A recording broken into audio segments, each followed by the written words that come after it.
I'm gonna let you continue to eat, and I'm gonna ask Monica, how are you? I'm doing well. Hey, Glad to Kenneth. see you. How are you? We're going to let you start off. No guest? Okay. Oh, do I have any first time Yes, you people do. here for the very first time? Mm-hmm. You, okay.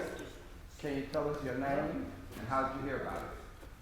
Diane Harris, Okay. 127, West my neighbor. Your neighbor. Her neighbor Tia Porter. Right, I live because I thought this was Mr. Mr. Cooten. Oh, you No. must support it. Okay. Right. All right. So I found a new group. Oh, well, glad to have you. Yeah. Anybody else? First time? No. Okay. Monica, floor is yours. Good morning. So Lieutenant Patella from South Florida, for those that don't know. Anita's not gonna be here. Currently acting captain there. A couple of announcements. One, October 25th, they're doing a trust talk. So the station, as well as our department's Office of Constitutional Policing, in conjunction with, I believe it's the California Department of Justice. We're hosting a Trust Talk community dialogue Yes.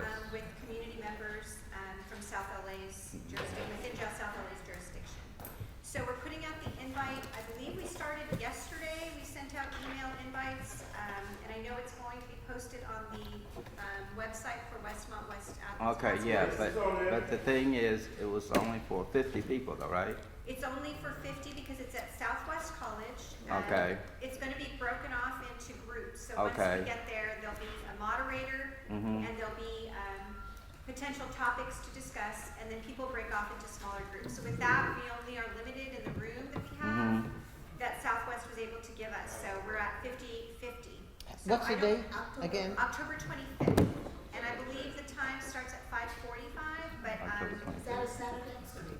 no, I have What's to the- check my, What's the 25th?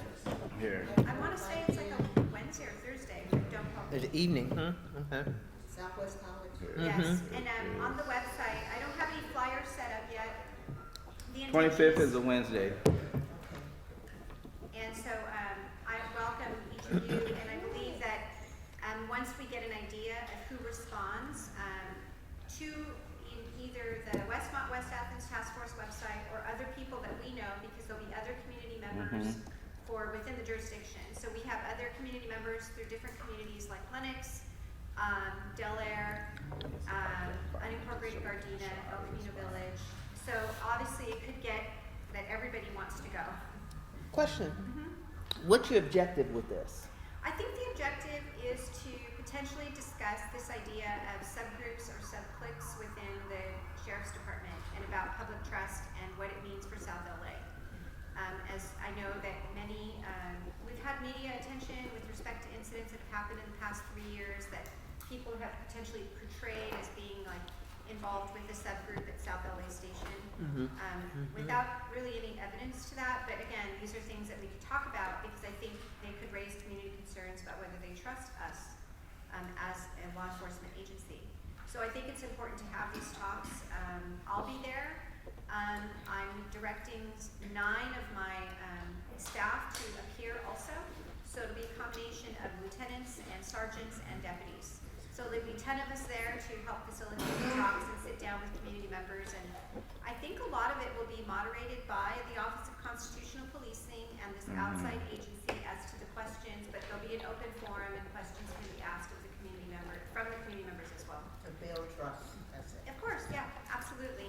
And it's entitled Trust Talks, so I think it's this idea of trying to build a bridge between community members and just kind of get a one-on-one and put a face to who we are. But you guys see me, but you may not see other deputies, so it's important to see who they are. WAW.taskforce.org. Is that right, Beverly? Let me double check. Yeah, That's it? Yeah.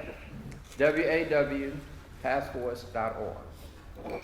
Now, Can you scroll down? I'm sorry, Dave. actually, see me after the meeting and let me forward this email to you because even though you might respond on the task force website, she's saying there's a limited number of people that can attend. Therefore, I'd rather you do it out the way I will do it, where it asks for your registration. Okay. Okay. Okay, so that was that one announcement. The second announcement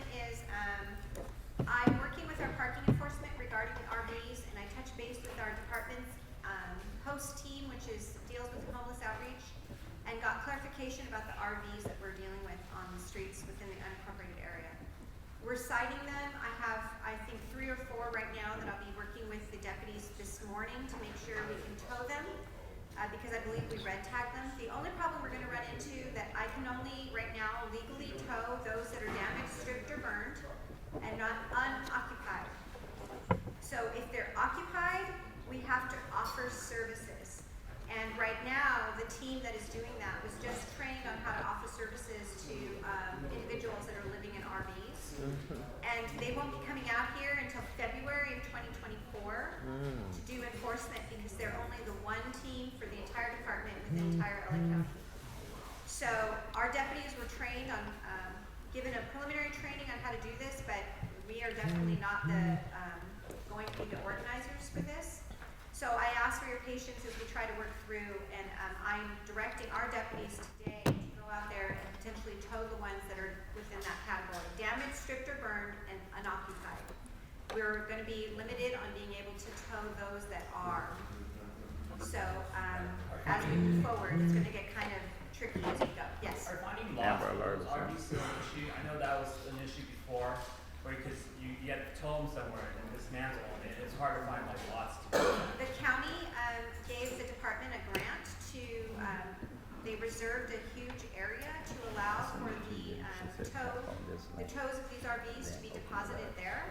And then we have to work on dismantling them through our department. I think we're working with our Theft and Regional Automotive Prevention Bureau to assist us in identifying those that are subject to being dismantled. But we're just looking to try to get them off the road, and we have that area reserved.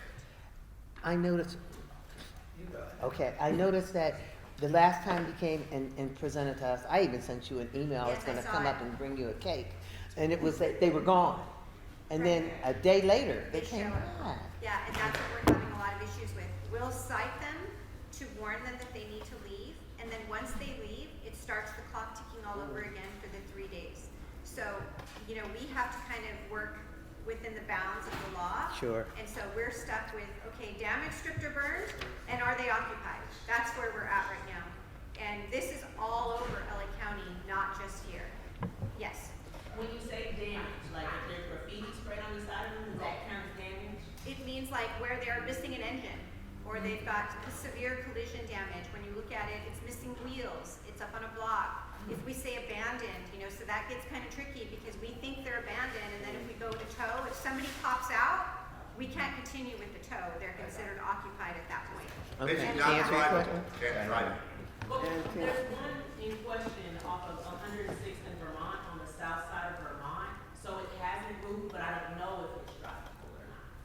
We can send a unit, parking enforcement out there to do the preliminary assessment and make a determination. My concern right now is like for deputies, I will say parking enforcement, our officers are not with our, they're not affiliated with our station, meaning they're not under my command.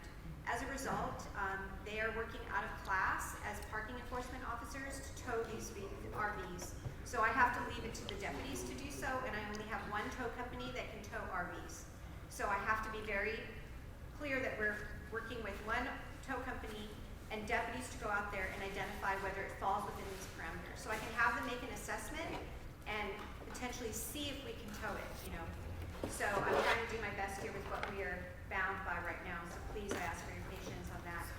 So I think you did answer my question, though. So if someone's in living it, you can't do it. We've got to offer services and go through a very specific protocol in which I only have 2 deputies that are trained on that protocol, and they're supposed to be working in conjunction with a larger team.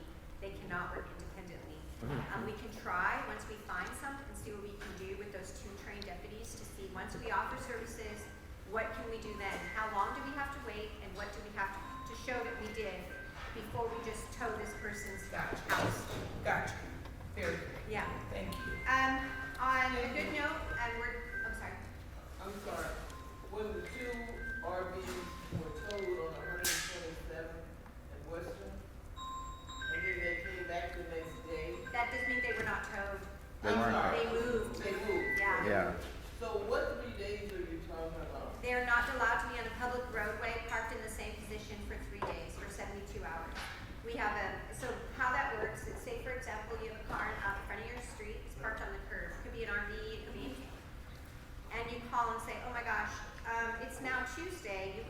say, well, it's Tuesday, Wednesday, you call on a Friday and say, this car's been here Tuesday, Wednesday, Thursday, Friday. We have to be able to go out there and say, okay, as of Friday, we're gonna give them another 3 days because it has to be us to say it. Law enforcement is red tagged this vehicle, noted that it's been parked in this position, and we do things to mark it, and then we leave. And we give that opportunity to that person to say, okay, it's got the red tag on it, you need to move it within 72 hours, or when we come back, we're going to tow it. So very often, when we come back, they're gone. But then that homeowner's like, oh my God, they returned the next day. And it starts the clock ticking all over again. So they know. They know. They know the process. But that's lawful, right? I mean, we can't go and just do that to someone's car. We're depriving them of their property. So we have to be following those terms, like those rules, you know? So they can literally stay in the vicinity where they're parked. They can move their vehicle or the mobile home down just a little bit, because you're gonna mark the tag, and they will still have that additional 3 days. It Yes. starts over. Yes. So they know the system enough to stay within the parameters so they don't get a ticket. That's exactly so. That's exactly so. And so we're trying to work on determining whether we can, when we are able to tow. It gets very tricky when, if somebody's, say, pushing that RV down the street, it's technically non-drivable, but because it's occupied, I think we're very limited in being able to tow that RV without offering service. Because that's saying, hey, this person's likely unhoused, do we need to offer medical attention, is a place for them to go? And that's a protocol we're having to start to adhere to. So one more question for you. With that protocol in place to move them once you offer the services, if they refuse the services, then what? That's when the team is gonna be coming out. We can do the preliminary effort to start offering them service, but if say they refuse, that team that I talked about that's coming out, it's called like the RV, the host team, but it's called RVHEP, which is just an acronym for the faculty of RV enforcement. Housing and Enforcement Protocol, I think it's what it's called, something like that. And it was a grant given by the board from the county board of supervisors to LA County and to the department to work on this problem throughout the county. Thank you. Again, when it's occupied, Yeah. it's gonna be tricky. We can likely cite the vehicle, cite the RV, give it a citation for the fact that it's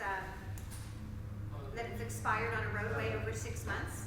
And I think we might be able to tow it if it's uninhabited at the time of the tow. Mm-hmm. Do you know what I'm saying? Like nobody's in it at the time we tow it. I think we'll be okay. But we're falling into some potential pitfalls here, so I we bet. have to be very careful. Mhm. So I'm sorry, I wish I could give you And we have better one more news. question. Yes, Hi, what is the process if, say for instance, that we want, well, the community wanted to have their curb painted red? you have to work with the LA County Board of Supervisors, Justice But Deputy. something was there last year. Right, so RM is for our area here, and she's the Justice Deputy, and she has worked with other communities to get things red curved. And it's been successful. I would suggest reaching out to the County Board of Supervisors to work with them to petition for these curbs to be red, painted red. And, that would be an additional citation that we would be able to then do. But that's the potential problem, is when you go and confront these individuals and you're wanting them to leave, I would always caution you to be careful, because you don't know what they have. They could have knives, they could have guns, they could have dogs that, it's not gonna be the best, the harmonious way of dealing with it. Yes, sir? The vehicles came back to the officers was writing the report, and we pointed the vehicle, the man recorded everything is on tape. Okay, The car came back, rolled up his engine.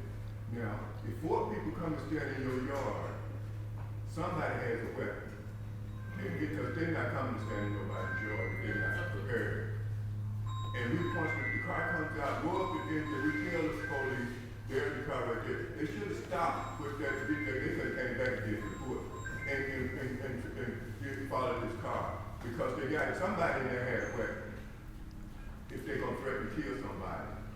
You can't kill nobody verbally. no, I'm recall, and obviously I was looking at the wrong date, what ultimately happened with the deputies? They stayed there and did the report. They When the stayed car there. comes back, and the deputy just wrote it in while they there, and we tell them that this is the car, and they done seen the car on video. So they should have stopped taking the report and followed this car. Because somebody in there had a weapon, Okay. and they did. Did you guys see a weapon? No, they didn't pull the Okay, weapon. okay. This where it gets funny. We have a thing called search and seizure. You didn't see a weapon?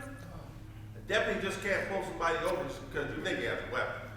We need a little more than that. They come in your yard and threaten to kill you, they not coming there at all. Did you identify the person or just the car? Oh, the video, it's on video. Okay, Well, no. you have the person. He's got his hand in his pocket, he's not holding his, Okay, okay, what I'm trying to say, sir, can you identify that it was this lady that did it? The video was yours. It doesn't. Does the video show this lady, or does it show the car? If it just shows the car, I think the deputy could have enough. They was in the yard. They got out of the car and came in this man's yard. They didn't just come out of the car. All four of them got out, spread it out, and threatened to kill this man. But is this over an RV or is this a It was separate over an RV that it had to be towed to bring it. It was towed there. Oh, so we towed it. No. Somebody brought it there and left it. And the guy thought that it was because it was trash. And the guy thought somebody just brought it and just left it there and went on. And that's the only reason he ran into the lady is because he went over there and thought they had just brought the vehicle there to be because they was just dumping the vehicle. So somehow the homeowner confronted somebody in the street regarding Well, that. she said it was her friend. It wasn't hers, it was her friend. So. See, that one. Turned into like. Yeah, we're talking second, third, fourth party. I wasn't the deputy there, but the deputy must have had a reason why he didn't want to go pull this car over. It had to be a good reason. So, I mean, You did? I said they must have. I don't know. I wasn't there. If they looked at the video before the car came back and they see that it's the same car, they didn't have, that's not enough evidence. Like I said, the deputy must have had a good reason why. But if the He deputy didn't took, want to do it. if the deputy took a report and it has sometimes it's better or easier or even better or more safe if you have a report and you do it by a filing versus sometimes you don't engage. I think And that's that's up to the right. deputy. I don't know. And that's, Yeah, so I think, first of all, looking at the correct date of the citation, where you can go back and look at that. well, and look then what we- happened, because I wanted to Yeah. talk to the deputies, but then we Right. didn't Yeah. have the right date, and I was Right. like, well, maybe I'll talk to them in person. and Right, then right. Now that I'm Yeah. here, I need a date, so I can talk to the deputies. But they did take a report, Yeah, right? they took the report. Did they give a report number to the victim? Yeah, they gave him Oh, so the paper. investigators will be looking. So, yeah, so if they gave a report number to the victim, and if it's gang related, there's a good chance it could go to OSS, Our gang. our gang, the gang. Between you and I, we'll get his paper, get Yeah. the number, And make sure And go and we Lieutenant can gets it. have her investigate it from that Jimmy, if point. you get a chance, if you guys can get the report number, Uh-huh. get it to me. Yeah, 'cause I couldn't find Okay, the car. okay, we can do that. And, Let's Give do a long that. number. Yeah. Okay. But speaking of gangs, I will say on a good note, we are down in terms of incidents happening with gangs in the community here in Westmont, West Athens, Vermont. We're down. So we're 50% down in gang-related murders this time last year. We had 20, we're currently at 20 gang-related shootings that have happened since the beginning of the year. Last year, this time, it was 29. So we are in a downward trend. I looked at our aggravated assaults for this area. We're down. No, I'm sorry. We're higher than we were last year. But the issue that I saw, which could be good or bad depending, is almost half of those aggravated assaults, meaning somebody hurting each other, causing injury, were known to the victim. These are known individuals. It's not like it's random encounters of, potential random violence on the streets. So very often they are neighborly disputes. So when I think about confrontations and what you're talking about, it's somebody known to the victim, meaning it was boyfriend, girlfriend, landlord-tenant issues, and a lot of neighborly disputes people that they know, that they see at the corner at the liquor store, and all of a sudden now they're fighting and it turns into violence. So, in a way, I would say people seem to be more free, and the good part is we're catching them. I mean, we know who they are, so we're being able to solve these crimes. But I think that everybody seems to be on edge. Half of our assaults are people that they know.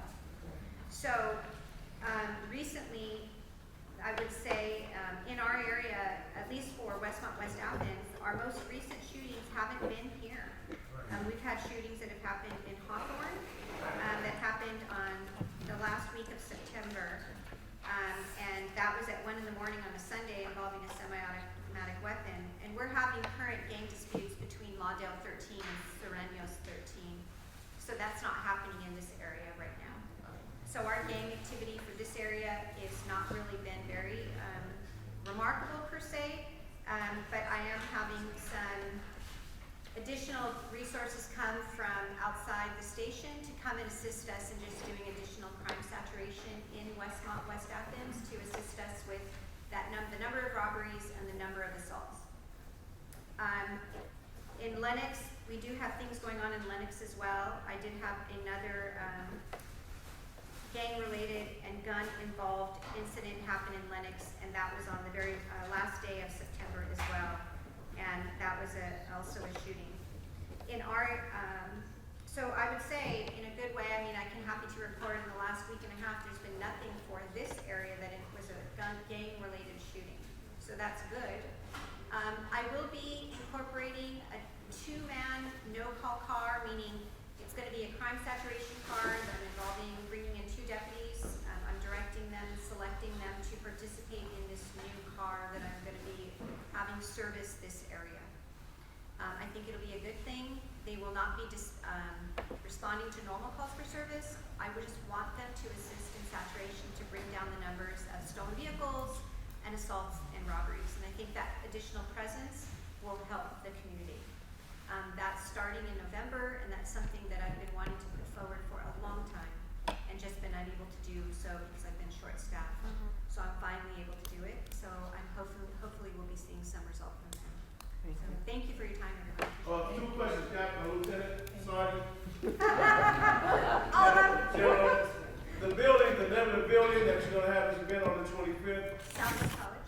what building? Oh, you have Is the. it a building?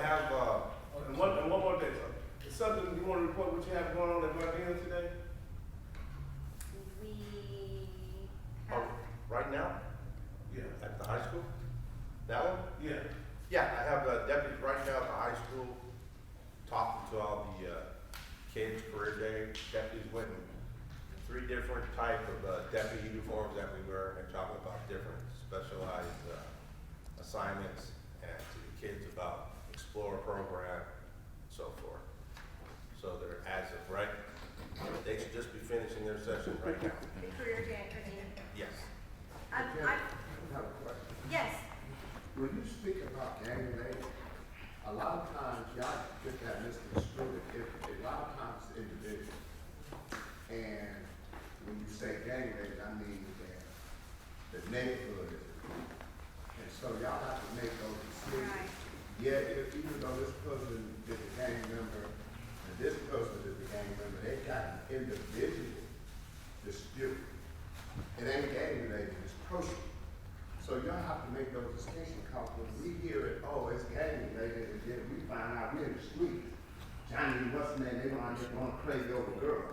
So that's not, you have to be distinct, Lieutenant, when you say that, because when y'all put it out there, y'all think that gang members are into it with other gang members, but it'd be homeboys.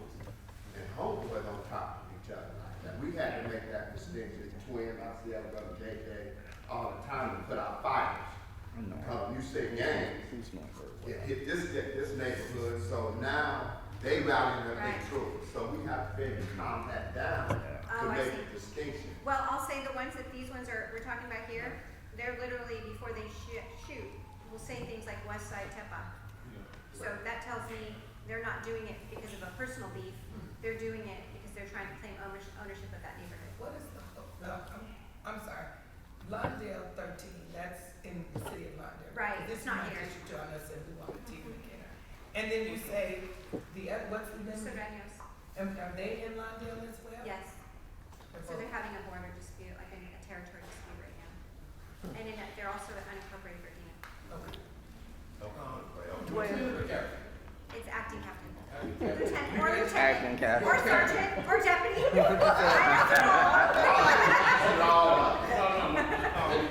glad that you're still showing up to the meetings. I'm sorry I haven't been here, but I've been busy, dealing with stuff in the community, but I don't want to lose the fact about what she said about West Athens Westmont, that things are down. And I'm gonna attribute that to the people that we was able to hire through some of the funding that we got.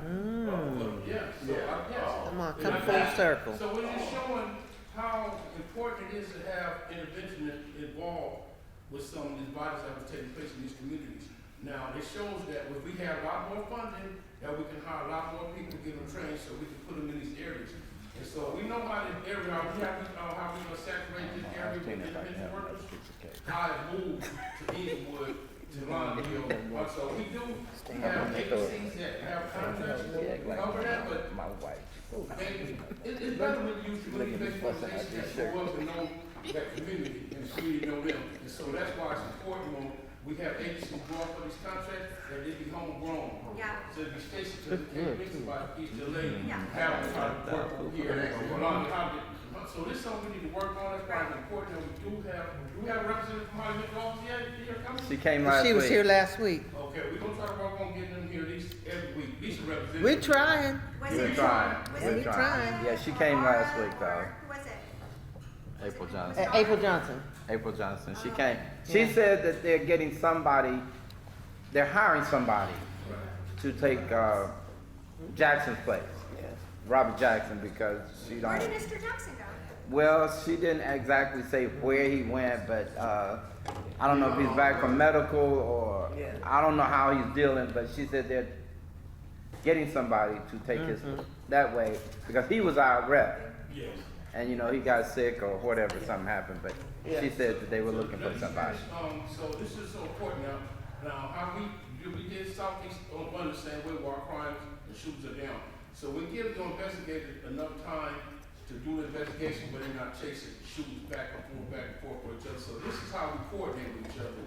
And we have a professional understanding, like we can deal with the gang and the violence that might be taking place because we grew up over here, so we know most of the people that's involved in it. So we were strategic in hiring the right people from Roland Hundred, from the Hoovers, from Raymond's, and to deal with this stuff. So that's why I think we had a significant drop in our crime. And so we want to expand our funding so that we can help with probation and with our juvenile halls. Because I think if we utilize our community-based organization, go along with probation, go inside the camps, the juvenile halls, I think we can drop the numbers significantly in there because our probation officers are hands are tied being there. And we know that we have some individuals in the juvenile halls and camps are very violent. And so I've been there before just growing up, so I understand that process. But I think with this task force we have representative from Hollywood, I think we need to be specific on using community-based organizations to help probation with beside the jail house. I think you bring up an excellent point. It's an excellent point because right now, I will tell you, many of the crimes that are being committed, stolen vehicles right now, particularly so, including carjackings, because they're taking these cars by force from others, are juveniles. Yes. A majority. As a matter of fact, I talked to 3 of them the other day. So it's huge right now to assist in community-based outreach for them, to talk to families, and try to curb that trend because that's been ongoing for the last 9 months to a year. Okay. Also, it's Hood Month this month over here. Yes. Yes, I remember. Remind everyone. Explain what that means. That means that this neighborhood is their month to do whatever they think they could do in a violent type of way. October 10th, which is 100th month, is 100 neighborhood mostly, along with a few other scattered, but it's, We being proactive about it because not only over here on the west side, we got the east side as well. Yeah, So I've been coordinating with East Coast, last month. So Yeah, we got if great it's the 9th month, it's 9/0, Yeah. there, this is 10th month, which is 100. It spans Oh, from you talking about the good day? Yeah, but we've been proactive in talking to these people, making sure that they not Well, it's like this, the arrangement we have with LAPD, what I would love to have with the sheriff, we give them a significant time to be, whatever they gonna do, and after that time, they can enforce, no matter how, it's, I think, 11, 12 o'clock, if they ain't cleaned up by now, get off the street, they full enforcement teams come in and do what they need to do without them crying and complaining about it. So I would like to get some type of communication going with the sheriff so we can establish the same relationship that we have with LAPD when dealing with these other things. But when we communicate with each other, we know where the people are, we know how they move around, and it makes the relationship much better, but they ain't just all over the place committing crimes or possibly get shot or doing whatever mischievous thing they might be doing. So they give us information, give y'all information, know we're gonna have them at this area for a period of time, they move like that. And then I can put you in touch with our gang sergeant and gang There you detective. go. And that will make it very easy, because then you can have direct communication with them. And then we need to know also, because the Yeah. detectives just investigate, but our deputies are the ones that actually respond out there when something starts to happen. Got it. So it's kind of the two things, it'd be me and the gang sergeant. Wait, I'm not understanding, when you say, what are they doing? Is it like urge night? No, it's Like the purge, the movie The Purge, where they go out and it's chaos.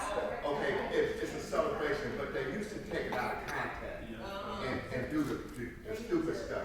Now what they do, they just get together and then like say, all of us from this neighborhood, we all come together, a lot of them moved out, and then we have food and stuff, but it's a time limit. And then at one time, you didn't have no point person. The twins talk about it's a point person. Look, we're gonna be here from this time, so if any problems, you can contact twin, you can contact JJ, you can contact me. And we there to supervise and let the people look. If y'all get stupid, the folks coming. All we got is the folks coming, and they know what we're talking about. And y'all, I hear sometimes, we got to get out of the way. So look, let's just celebrate. If we leaving at 8 o'clock, 7:30, we start turn the music off and start cleaning up so that they don't say it was real messy, and then give them the thumbs up. The thumbs up means, hey, everything's cool and we out here. So that's it. I've been involved in this. Twin them know forever. So Yeah. And that choose a park, this is another whole Okay. Good conversation. Okay, Sergeant? pretty sure Kat brought up earlier about the 25th. Yes. Okay, Some people wasn't here. all right. Basically, just want to say real short, quick. What's that unit called again? Office of Constitutional Policing. Yeah, Sheriff's Office of Constitutional Policing, them, DOJ, some other feds, they got together and they're going to different communities. They chose 7 stations. Our station was 1, so our community, the communities that we patrol, as you know, Athens, West Athens, the Vermont, part of the Vermont corridor. We have Lenox, Lawndale, Del Air, Wiseburn, El Camino Village. They're all invited, as all of you are invited, and if some of you live on the other side of the track over in the LA area, it doesn't matter. But this event is going to be at Southwest College. It's going to be at Southwest College. There's a link down here you can put on your address to register. There's going to be dialogue and breakout sessions to help the community and the police work together, 2.5 hours. basically. Yeah. Thank you for sending that out. Oh, okay, so nice to meet you. Good to see, I know, no offense to the guys, but look how women lead. All right, guys. I love it. Welcome. Hi, you guys. Hey. Hello. Good to see everybody. I'm Assembly Member Tina McKenna. I represent you at the state level in the Assembly. I am the 61st Assembly District Assembly Member. Thank you guys. It was because of you guys in this room that helped push me over the finish line. And I hate that I can't spend as much time with you as I'd like, because Most of the time I am up in Sacramento on Tuesdays, but Brandon always reports back to me the wonderful things you guys are doing, which this meeting this morning was so good. It was glad to hear. It was good for me to hear what's happening on the streets. Brothers back there, look, sometime I have some state money. You guys are a 501c3. We're going to talk. Brandon's going to get your information. We're going to see what I can bring home to you guys. They give us a little budget that we don't have discretionary funds, but as long as we're not hurting too bad, right, at the state level, we've been able to give out some dollars, so maybe we can give some dollars so that you guys can get into Lindale and help over there a little bit. That's one of my cities that I raised. That's the city I raised my children in. So that was a little disturbing to hear that. But you guys, it's been a great year, first year. Got to do a lot of amazing things in the state legislature. I'll tell you a little bit about a couple of my bills that I've done around housing. The first one is AB 1418, is where landlords, cities and counties, they have come up with this thing called a nuisance ordinance. And what the nuisance ordinance would do is evict people, even if the police just showed up to your house. If you were I always use the example, we like to play dominoes in my family. And we can get quite loud. So if we're at someone's apartment, we're slapping bones. Back in the day, the police just knock on your door, keep it down, they go away. Now you can literally be evicted for that. If someone in your family got arrested and they got charged with a felony and they went away, they're not even in your home anymore, you could be evicted for that. But not only does it hurt the tenant, the landlords get fined for it. So for the first time, we got a progressive person like myself got to partner with the apartment association and the realtors, and they supported this bill. And so, because some landlords, they don't want to give a criminal background check. Right. They want to provide housing. And right now, you guys, you just talked about the trailers. We have a really homeless epidemic, and we have to keep people housed. And so that bill is on the governor's desk. We also, I also helped with co-author SB 4, which will allow faith-based institutions, if they have land, to build housing on their property, which is amazing, right? Yeah, it is. And so, because they want to help, we have our congregations all over California. They have all kind of land, multi-faith, and they want to help with the homeless situation.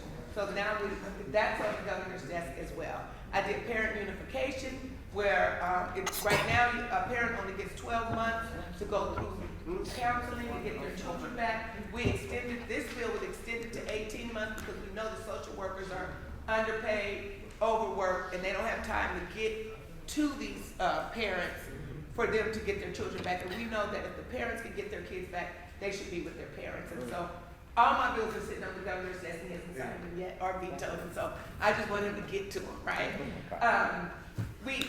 What else did we do? We did a couple of, just some good community-based bill, AB 1 to unionize the Capitol. We've asked all kind of industries to be union, and our own workers, like Brandon, will be unionized if the governor signs this bill, because we want to protect our workers. We did a respite worker bill, where if you're taking care of your elderly parents or family member, you can go and get a respite worker for free to come in and sit for you for like 2 or 3 hours, right?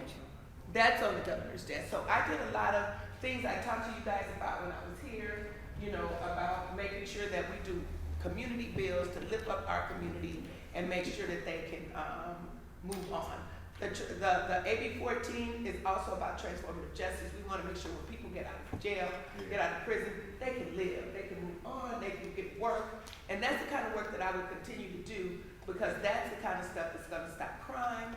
We know that crime is not just, people don't just want to commit crimes too. It's economics as well, with the cost of living and what's happening. But I'm here for you guys.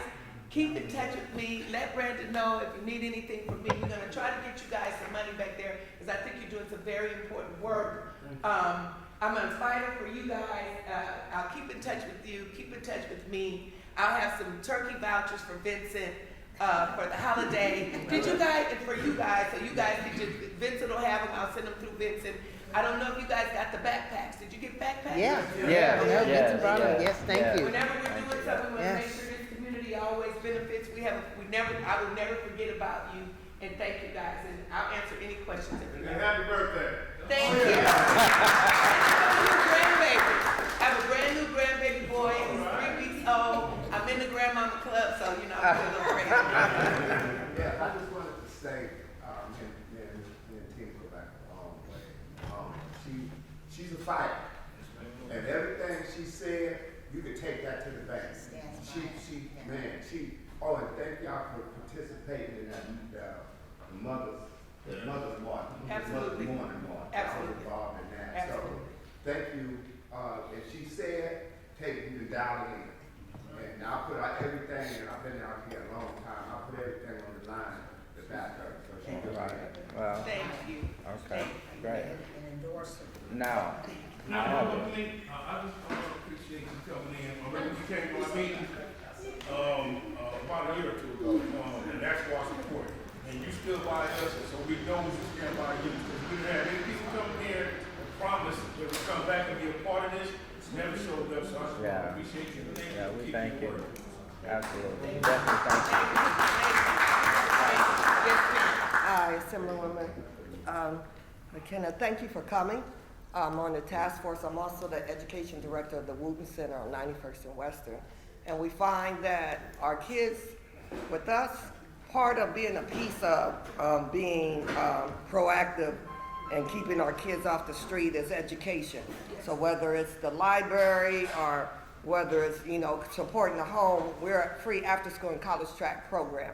And we find our kids may live here, but they're going to school all over the place. So our dilemma is getting transportation to be able to pick them up so they can come and get that free tutoring and free love and support and hug and food.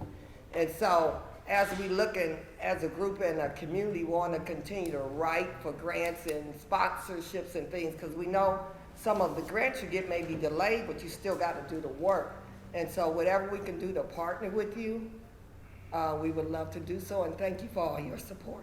Yeah, thank you for the letter of support that you gave us. They don't even know about it. You can, well, we got a letter of support from Ms. McKenna here for the task force. She endorsed us, and we'll have to have it printed out so you can read it, but thank you. Thank you. That's forwarded on to me. Brandon said it. Oh, Brandon said it. And then I Thank just you. forwarded another grant. Every time I see anything Yeah.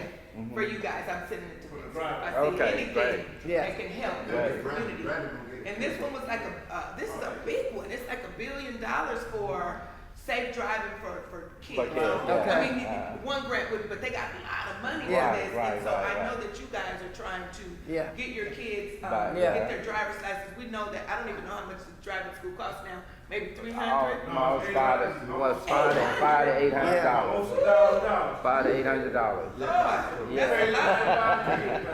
It's been a minute years since I had kids. I think it was about $300, $1,000. Yeah, it's $500 to $800 now. That's a lot of money to ask parents to come up with. So I'm believing this program. Yeah. And so whatever I can do, I told Vincent last night to let me get a letter, let us get a letter in on that grant as well, so that we can get our Right. kids to driver's Okay. school in this community. And sometimes what happens I as a worked state with is we have a budget every year.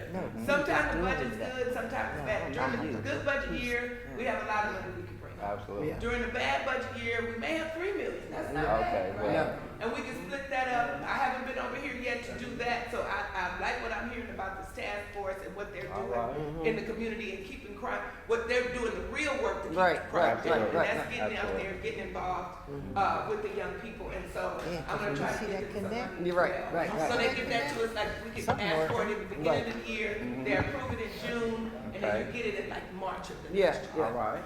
And Tina, I just want to join in with you and congratulating our sisters that are doing such a wonderful job. Yesterday, we swore in, Jill. Yes, we did. That's right. For the new department, Justice Caring, Opportunity, department that we have in the county now, we're proud. So I'm just proud of, Yeah. all the work y'all. Yeah. We can sleep easy knowing that our work is not being done in vain. Yeah, we go That's see right. And then we have our sister LaFonza Butler. Right, That yeah. just got sworn in. Yes, I was Didn't gonna she? ask you Didn't she? about her. I'm very hopeful that she may run. I know no bad talk on our sister Barbara Lee, but to see LaFonza Butler, she's 44 years old, she's a powerhouse. She's been in California working for about 25 years. She ran SEIU 2015, and she's been all over the state helping our vice president get elected. And I just think that it would be amazing. Well, she got sworn in, so I'm well, excited. The question is though, accepting the position, does that hurt or help her running for office? No, she can't run. No, she can't. Hi, hello, my name is Misha Gaston. I'm one of those wonderful young people. My question to you is, or your office, I'm sure I'll be working with Brandon, is how can we get our wonderful middle school and high schoolers, I'm not sure if the parents know, but as early as 12 and 13, we can start to get more political information. We can start to learn how to fill out information to be registered. How can we get a wonderful person, maybe not Brandon because he's busy, but another person that could be talking to people at the middle school, at the middle school and at the high school level about their voice. Well, we're getting ready to start this year. You know, I just got here a year. I want to do everything in 1 year. You know me, I'm trying to fix everything.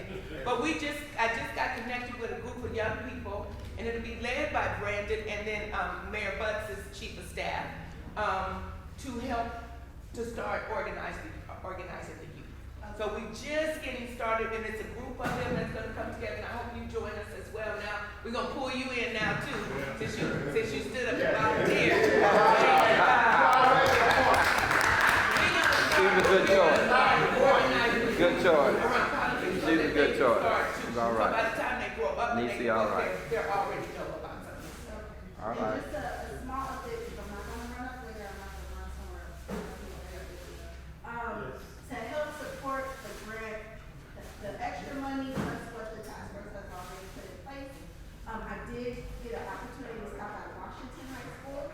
I dropped off copies, makeshift copies of study guides for the test. And, the office, we've partnered with the Woodcrest Library to be able to help them study. So I can also drop those same materials off at the senior places or at the room center as well, so that they can be studying for the language test. And then when they need those answers, they can come to the library, because we just started teaching them if they sign up for library, they have a lot of county access and a lot of county benefits for free. So I'm hoping that by them hitting all 3 stops, we can fully support our young people so they can make the best choices. Awesome.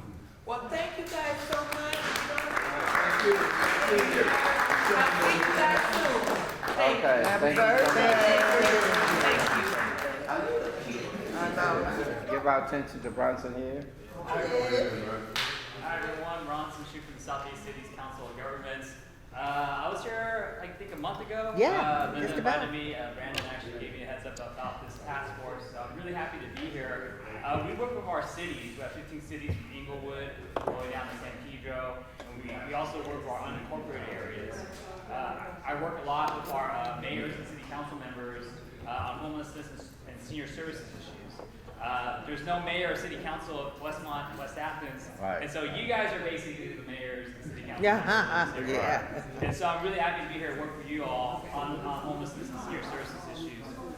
Just 2 updates. After the last meeting, it was made known to me that the metro station in Vermont, the park and ride is basically now just like an encampment. Did you brought it up, or someone brought that to my attention? Okay, yeah. So after that meeting, I went and took some pictures. And, It's crazy over there, man. yeah, there's I saw like 6 RVs, couple of tents. On a Yeah. good day, it's 6. Yeah, okay, yeah.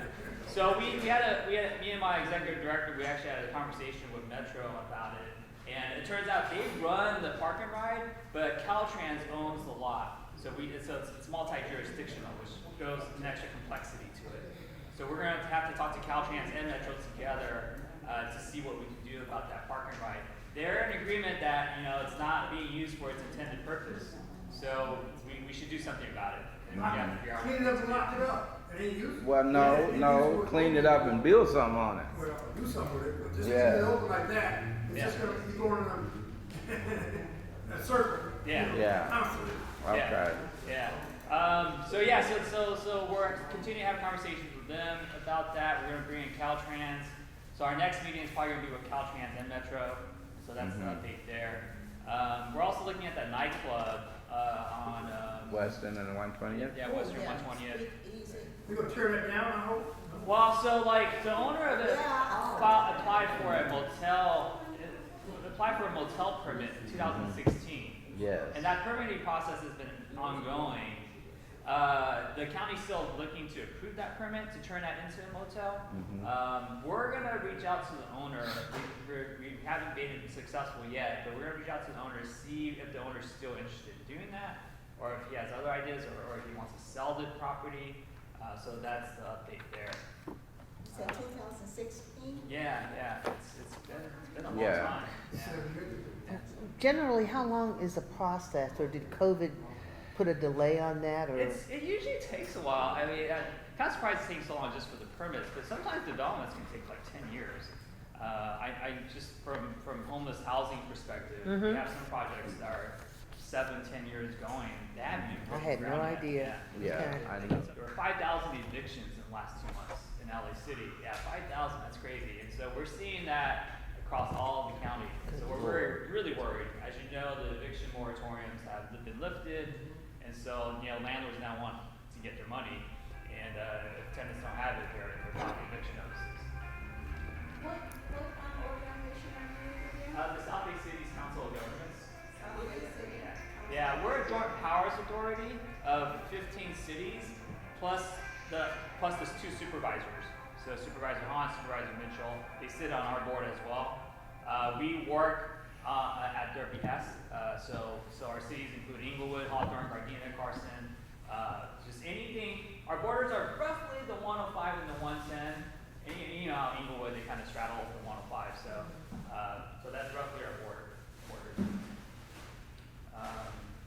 Yeah, so I also do senior services, continue to see seniors struggling as well. They're on fixed income, but rents are going higher, so we're seeing a lot of seniors struggling to keep up their rent increases. All right. And so there's interventions that we can help with, connecting people to Adult Protective Services. They have a prevention group that can pay a subsidy of rent for those who are kind of at risk of being homeless.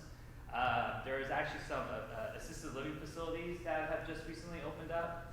So if you know any seniors that are at risk of being homeless or are homeless and they need help, feel free to reach out to me. I think Linda has my information that she can send out. Would we be able to put your link on our website? Yeah. We would? Yeah. Then that will be a direct link to how to get in touch with you. Yeah. Okay. Yeah, for We sure. can do that. For sure, yeah. So, Sure. and then, we work primarily through nonprofits in the area. So PATH, we work with St. Margaret Center in Lenox, and so that's kind of how we work. We'll try to get people connected with case managers. But yeah, and we also talk to Mitchell's office constantly. So if there's any issues, feel free to reach out. For sure. This is Vermont corridor. It's kind of like tricky because it's right in the middle of the city and the county. And both of them don't take responsibility for the trash that be out there. So how successful can we be able to establish a relationship with the unhoused out there to get a bin out there probably every week so they can make sure they throw their trash in there so it's going to be piling up in the middle of Vermont. So I think we need to build some type of relationship and process and protocol with them so that the trash can be thrown in this bin instead of thrown all down the sidewalks. That is LA City. So do you know what council member is that? Is that McCosker or is it? No, that's Mark Queen. Yes. Yes, that Mark See, Creek Johnson. But that's That's side. Yeah. See, this side city and one See, side. it's in the middle. It's So in the middle. both of them want to take responsibility. Because if they too much over here, the city gonna say that's county. If they too much over to the right, they gonna say it's the city. So I think we need to sit down with city and county to make sure that we can fix this situation. Because it's just a mess down here. So that's probably Mitchell and Marquise. LA City, Marquise, right? Yeah. So we'll see what we can see. I know, we had so on Harbor Gateway, right? Kind of same situation, where it's like city and county. This is down by Rosecrans Park. You guys know what that is? Yeah. Same thing. Yes. There's this guy there named Dave Matthews. He's kind of like you all. He We know Dave. you guys know Dave Matthews? Yeah, we know Dave. Yeah, I mean, he's been fighting for years to get more attention, so it's tough, and we support him for sure. He's kind of the one that kind of spearheaded all the RV cleanups recently, so it can be done, but it just takes time. So, Well, if they don't wanna do it, the discretionary fund, and utilize that fund to pay for that bill so that trash can be picked up on a weekly basis. yeah, it's a good idea. Yeah, 'cause We're trying to work together now on that. Yeah. We all put our heads together. Okay. We come up with a Is there a stipulation. neighborhood council? Because you know how LA City, they have all these neighborhood councils. They're kind of like you all, but just, they're kind of, No, not yet. they're just not a neighborhood council? No, out there? we don't have one. Not in this area. Yeah, not in this area. We don't have They don't have one. that. Maybe it's- No, but for LA City, though. In the city, yes. City, Yeah, yeah. southeast. The Yeah. southeast, they have one. Is there any way you all can work with that neighborhood council? Yeah, So maybe I can figure out, do you guys know them at all? yeah, You yeah. guys- The folks over We there? was at a meeting, last Friday. Okay, Yeah, Okay. at CEA. okay. Because that would be good, because if you guys can join forces, Okay. that'll give you guys more political power to go out, you know, Dawson and Mitchell to do Okay. something. Now, one of the drawbacks to some of the people have been saying and putting bins there is, you know how these dump trucks, you know, they'll fill them up, Yeah. and it's kind of like it's instead of them paying the cost to go dump, Right. they'll use the city the resources that are available for, you know, the constituents. So that's been a drawback as to why they didn't want to just have dumpsters along the streets. Even like I said, even going down Vermont, Just be a free-for-all. yeah, it'll be a free fall, brother, and they would actually have to be dumped every 2 days Yeah. if that was the case. But I'm for anything that would work. But I had heard that that was a drawback. But you know, with that, that's called illegal dump. I know. And all you gotta do is get the license plate number of the truck and phone that in. And the city and the county will track them down. And that's $1,000 fine or $1,000 for them doing that. Because they was doing that black and white. Remember that day they just coming and dumping stuff in the alley? Right, Getting right, so, right. Yeah. So you just, if you don't want nobody to get hurt, when they see them doing, just take that license plate number. Well, I hear what you're saying. I do. But here's our problem in our community and in our area. Most of the time, we may see it, but we won't get involved. That's that thing. Now, we see it, We see it, and we don't say it. let's say I'm driving down from and I see it, and I see the dump truck doing it, okay? I live over here on 127. I don't live on 61st in Vermont. By right, I should report it. But you have to understand that we just don't do what we should do. That's the hard part.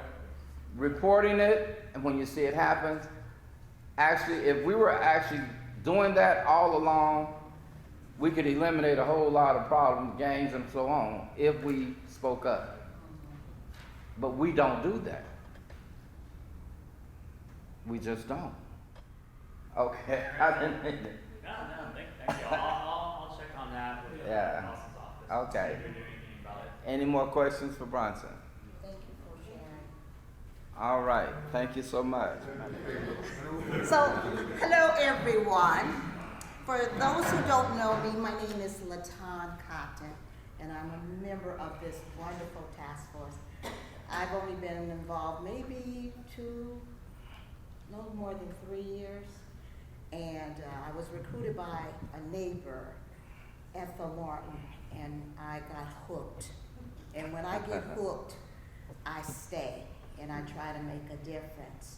I'm also a member of another group called NAPI, the National Association for, what is it, Mary? African American Parents and Youth. Here, African American Parenting Youth. And on this Sunday, they're having what is called an event. It's called a festival. It's called Be Free, BE, Black Empowerment Free, Fathers Reimagining Early Education. It's really stimulating us to get involved with our children at an early age, and particularly men. And so there will be a festival, and it's this Sunday from 2 to 8. I'll send you all the information. And so they're encouraging people to attend. And you know, when there's a festival, of course, there's food, drinks, live music, event march, and networking opportunities. We really need to start early with our children, and we definitely need men more involved. Women, we have a nurturing nature, so we seem to cradle to our children sometime in enabling them. But our dads, our grandfathers, we're really soliciting their input early. And so this was created. I'm quite sure there are many other organizations doing something similar, but I will send it over to our organization, and if you have the time, we would like you to come. And then we want volunteers. We need volunteers to man some of the booths, and there's a lot of activities that we need assistance. When we do get this information, if it's applicable to us, let's share it with our children, our grandchildren, our nieces, our nephews, our community, because it does improve. Every time we empower one of us to develop more skill set, that allows them to move up this corporate ladder. So that I'm very proud of. So the last thing is, last year, I think Linda recruited me to do the holiday, you know, our annual holiday. Soiree. Yes, soiree, luncheon, holiday, Christmas. I am volunteering myself to host it and to coordinate it this year. I've already started collecting things for it, but I will be your go-to person. Girl, I was going to ask you that today. I sure tell was. you now, I tell you now. And she did a I'm on board. fabulous I'm job. on board. That's it. Fabulous job. Okay. Sorry, I've been here. For those who don't know me, my name is Kevin Lawrence. I'm also known as Twin. I'm a co-founder and director of Advocates for Peace and Unity, and I'm also the regional for the Trauma Prevention Initiative, which I'm the co-founder of. And I'm also the co-founder for the Office of Violence Prevention through the Department of Public Health. And I've been away because I've been really, really busy with my organization doing some stuff, but I hate when I can't come to these meetings, you know, because I've been part of these meetings for the last, 18, 19 years. And I hate when I'm not here because I like to be informed, I like here supporting everyone. And I see how this table has grown. I see the faces have changed, but we still got this task force running, you know. But the other day we was talking, I was on a panel talking about where's the black fathers at, black men in this kid's life. I don't think it's so much of them don't want to be there. I think it's just the fear factor when it comes to black men. You know, they feel they don't like failing. And so I think they do have to be taught at an early age. And my thing is like this. I think parent, the mother and father, the moment she found out she's pregnant, I think for our community, I think there should be some type of training and services provided for them both to go in there and start receiving these services to understand what's going to take place with this child. So it's just most of a fear of the black men not wanting to fail. So they tend to don't want to be around in the kid's life. So the kid will look at them as a failure. So we can strengthen them and give them the power to understand that, no, you're not a failure. Don't nobody got the right antidote to how to be the perfect father, but we can give you the right tools to be present. But not being present is the worst thing you can do to any kid raising them. Because I was dealing with the mother yesterday raising her. She got a son that's kind of like, I think he's like 12, 13. He been in trouble, so we've been dealing with him. So we had him both up there yesterday in one of our healing circles. And she said in front of his face that she don't love him. You know, and the father don't love him, so we can get to the end of the healing circle where they're supposed to hug. She didn't want to hug him. Oh, so you know how hurtful this was to him? Sure. Yeah. I mean, this is his mother telling him, I don't love him, and I don't want to hug him. And he's like, he just give me a hug. She's like, no, I'm not going to do it. So this, you can know how he's going to grow up if he don't have the right people around him. And his fear is going to a foster home. He said he don't want to go to one, but I know what's going to happen in school where he was late 1 or 2 days for bread art, so they kicked him out just because he was late, but not understanding that process. But they can put him in another school, which is going to be critical for him because I know he's going to probably get bullied, which he is get bullied down there. So they should have never kicked him off for just being late twice, you know. So now it's like they failing him, so the community is failing him. But It is, something that is, a concern of us, black men not being present. And so we are, went through that career model along with Joel.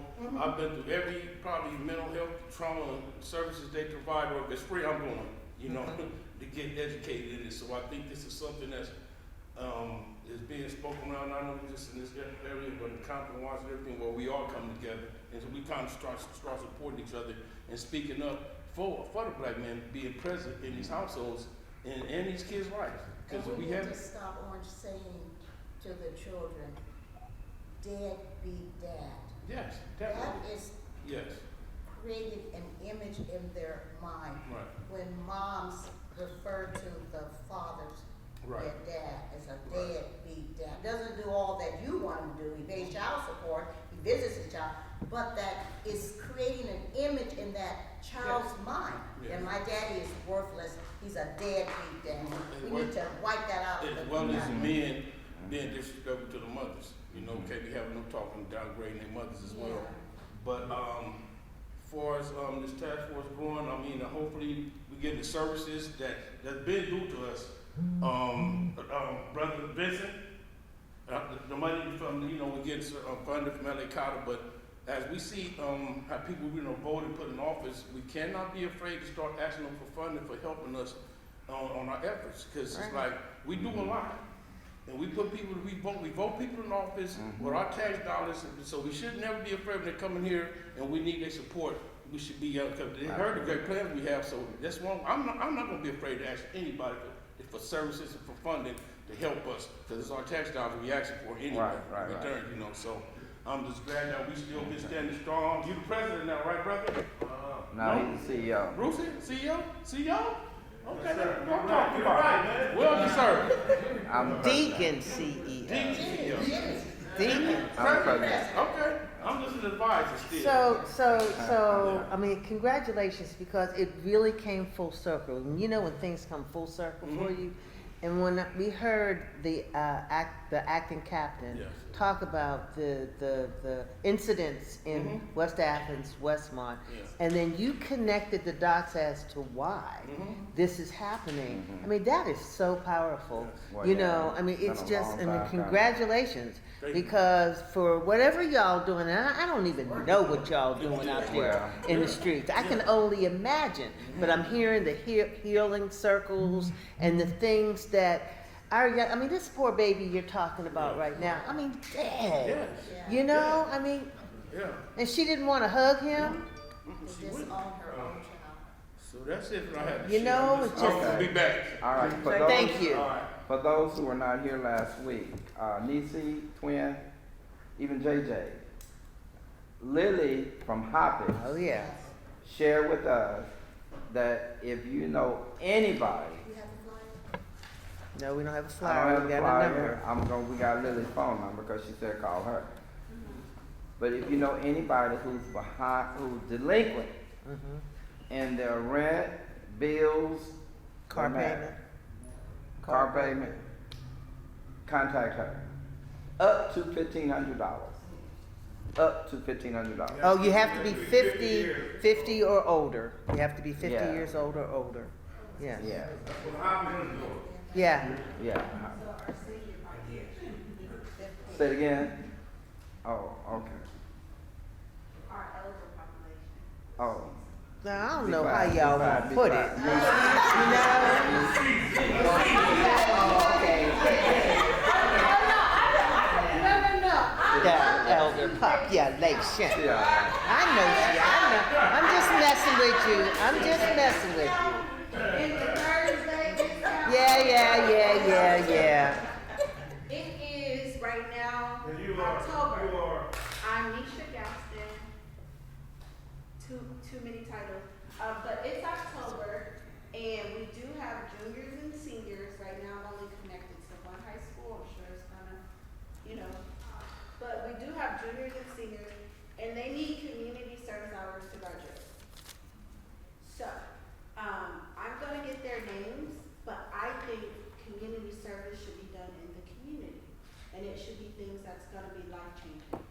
And so when we think of this, if you have any upcoming events, or maybe on the weekends, if it's the something that you think it would be beneficial to the young person to work at your event or to work at the workshop or the booths to set up the breakdown, please let myself Okay. and the librarian. I'm gonna take you right now to one person that's here, one volunteers.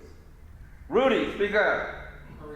Yeah, so right now, Washington High School juniors and seniors, their senior advisor also runs the library. And so he did remind them that they needed to get on everything now. So me and Cheryl were supporting them to help everyone figure out what the rest of their plan is. So we're helping them with their FAFSA, all those good things, studying for a driver's test.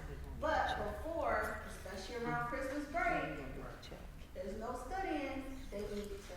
Yeah, so I'll get your information, that way I can provide, my goal is to take your information, provide it to the senior advisor. Okay. And then that way he can keep track, helping them, knowing that these are liable locations. Because I understand. When does the community involvement, the hours start? When, They were supposed to start in their 9th grade year. Yeah. COVID messed that up for them, but then them not having a consistent counselor. so October? So right now, so it's October 1st. We did let them know last Friday that October 1st, they need to get on it, see where they are. So they're gonna touch bases with their advisor every Friday. Okay. And when they touch in with their senior advisor, he's gonna be the one to help them. So my goal was to make a list, compile a list of all you wonderful services, have your contact information so that he can say, hey, this weekend, this is what they're having, that weekend, this is what they're having. And then that way the young person's in a safe space, they're learning something that they can take with, and then networking. That'll work. versus, The time when you're Yes. asking in the event of the food giveaway we do at church, and then the pastor can sign off on their volunteer. That's just one of. Yeah. Okay. so- What school are you at? Washington. Oh, right you're at now. Washington? Yeah. Oh, okay. Well, So you, I'm a part of their book club now. okay, cause, I'm still recruiting for college now. I'm still a recruiter for college. I had one student out of Washington that did 5 years in the band at UABD. JJ, come on, man, you gotta get word from you, man. Hey, right, if you ain't, come on, you co-founder here. Something. Well, good afternoon. Yeah. For those that don't know me, I'm Reverend James R. Jones Jr., but known as Reverend JJ, founder of Gangsters for Christ. Of course, we go way, way back. I think my brother was talking about Henry Clay Junior High School. I've been networking since I was at Henry Clay Junior High School with Brother Vincent and stuff. Anyway, let's praise God. Tomorrow I'll be 67, season 67 years old. All right. Happy birthday. Happy birthday. Yeah, he a baby. He a baby.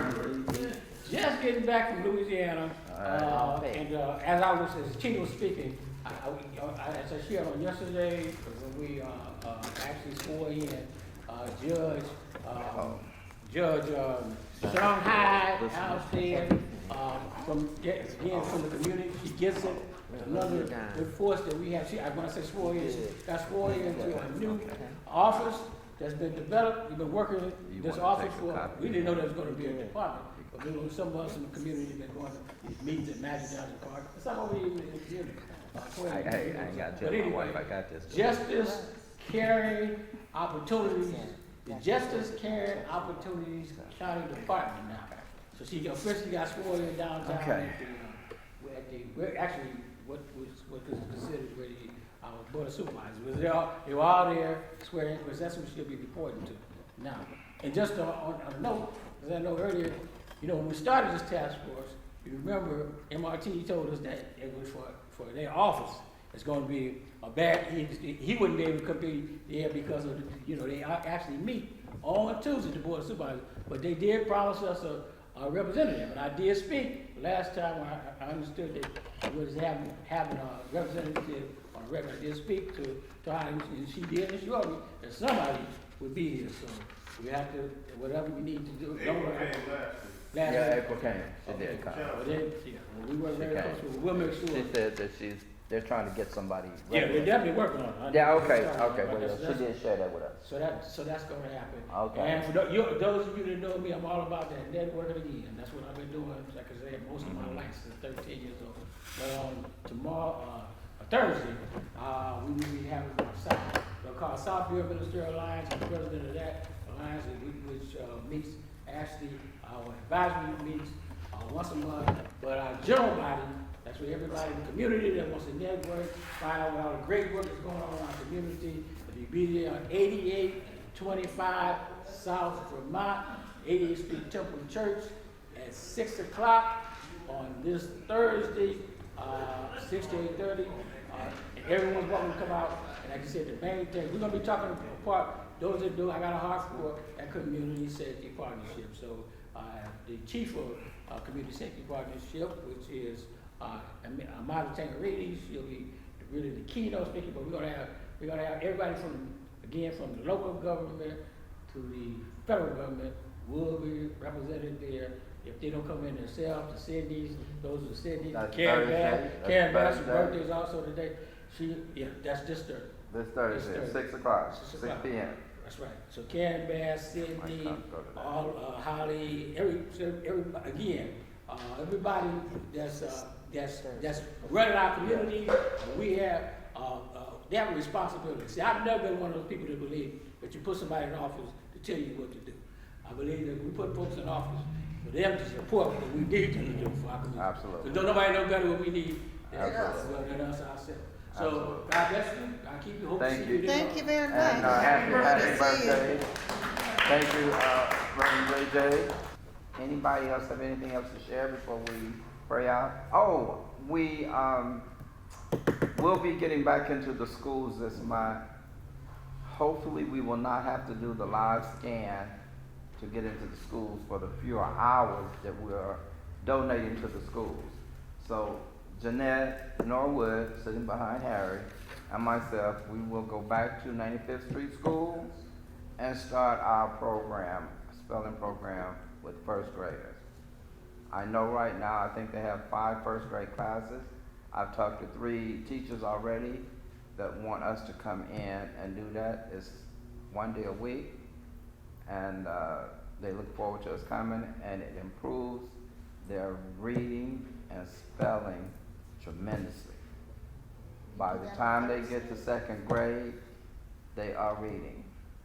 My heart is for all of them to help as many as I can. How long does it take to train The someone to training. volunteer? After she goes with me 1 day, it'll be done. Oh, Okay. so this is your first time? This will be her first time. She volunteered. But I'm used to working with youth, so. She's Yeah. just working with kids. So it's One day one day a training. week, 1 day training, really. But So if anybody Let's- wants to volunteer or learn the I training, heard that. please let us know before you leave so we can connect you. You Yes. can go with them the first day or But- 2 and feel comfortable about Okay. what's going so we can duplicate it. okay, It's right a now, Thursday, but that's- hold on, let me share. To start, you have to be TB test. You have to have a TB test. And I think because of the fewer hours, we may not have to do the live scan. Oh, that's what you meant. Yeah, that's what I meant about the live scan, fingerprinting. Because it's fewer hours. I think we'll be in there under 16 hours a week, really. Class time is 30 to 40 minutes in each class. And we talk to the first grade teachers. We normally do them in the afternoon. And we will be having incentive items to share. She will have her own group of incentive items. When she gets there, she's gonna open up her little suitcase or whatever, and they gonna get excited, thinking they gonna get these toys, right? But we don't give nothing away. They earn them. Okay, they earn them. Jeanette, don't give it to them. But anyway, that's what we do now. I know he said there's another school that want our services, but we got to get volunteers. We'll train you. I can show you what we do, and How long is the another. program? The program is really like we'll go from now until school is out.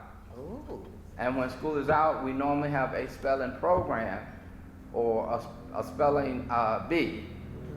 And the top 2 students will get bicycles. Okay? Normally we pick a boy and a girl. My heart is like, I want to do all 5 first grade classes that they have, okay? But I can't do that and stay married too. So it's kind of like, I have to have some time. But it's what you want to volunteer. So what I would like to do is partner with the teacher, so we can get a baseline, gonna and ask then you. see how they progress, so we can Yeah. also use that as part of supporting Some your data. program. That's Because right. we put some money in our grant, about 2,000 for support incentives, but Okay. we also gotta track the outcome, so I would like to Absolutely. partner with the teacher, whatever you're already doing, let's see what impact we're having being there. I know with the Wooten Center, we use in the Los Angeles Corp, and we've been able to get 5 to 7 volunteers. They have to Okay. do 10 hours a week, and they pay them $1,000 a month. And you have them for Okay. 9 months, and then the 9th month they get an extra 1,000. Also, LACC, LMU, they all have 14. Some of their classes, they have to do 14 hours of community service. So we could start partnering with them to get some of Okay. our volunteers as well, or whether interns, to be able to invest in our kids young so that we don't have to do twins work later. You know, if we show them love and support within our community Absolutely. and all age groups, Proactive. yeah, we gotta claim them. Get So ahead we of gotta it. give that resource. So we have some resources we use, so we'll start seeing Okay. how that could work with the task Definitely. force. Ms. Harrison, she gonna do a presentation, No, she's not. next week, right? No, she's not. Next week. Vince, why are you messing with her? 11 o'clock? Okay, all right, all right.